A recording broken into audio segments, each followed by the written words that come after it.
His palms were wide, his fingers long.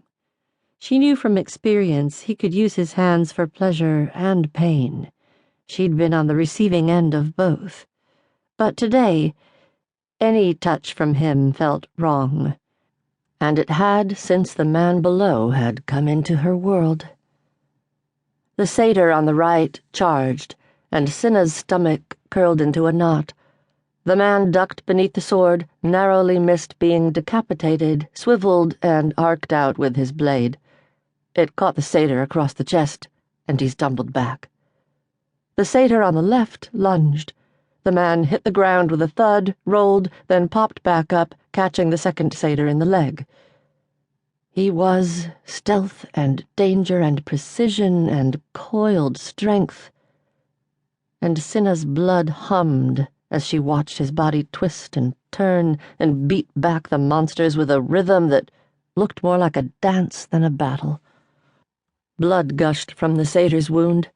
The beast dropped his weapon, a pitchfork-like trident with long angled teeth, and howled. The third, realizing it was his chance, lurched off the ground and hurled himself toward the man who held her riveted attention. Their bodies collided in a crunch of bones and tendons and sinew. Weapons went flying, fists connected with jaws. They rolled across the sand of the training arena.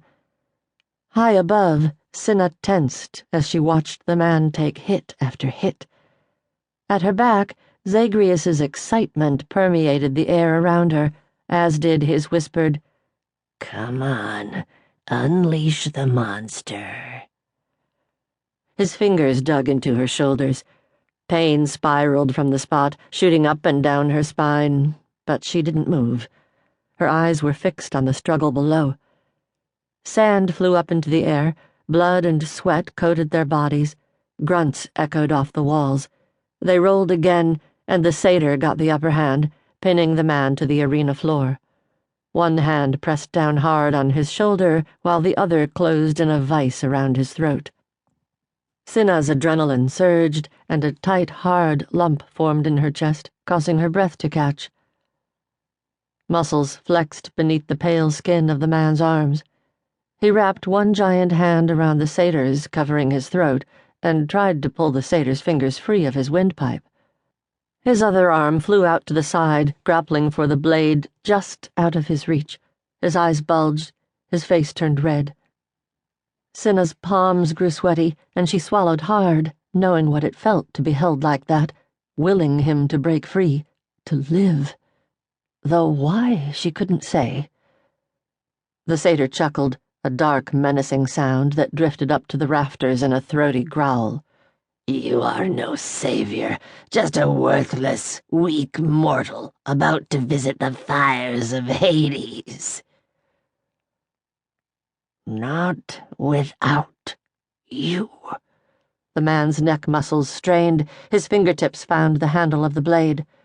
Releasing his grip on the satyr's hand at his neck, he shoved against the satyr's shoulder, lifted his knee, and nailed the satyr in the balls. The satyr gasped in pain. The man closed his hand around the handle of the blade, yanked it close, then thrust it into the satyr's belly. The beast's eyes flew wide. Blood spurted from the wound. The man pushed hard, knocking the satyr off him, then stumbled to his feet. Blood covered the man's bare chest, his damp hair fell into his eyes, and sweat dripped off his tight muscles as he looked down at the writhing satyr. The satyr gasped one last time, then his arms landed against the sand of the arena with a thud, and he fell silent. Chest heaving, the man turned his attention toward the remaining two beasts, both injured but not finished. Not yet. "Yes," Zagreus whispered near Cinna's temple, his hot breath flaming her already overheated skin, his excitement palpable in the thick air. "Finish them. Let the darkness free." As if he heard him, the man turned and looked up into the spectator area where they stood. A deep scar cut across the left side of his face, disappearing beneath his beard, but his piercing amber gaze didn't hover on Zagreus. It landed on Cinna, and held, as if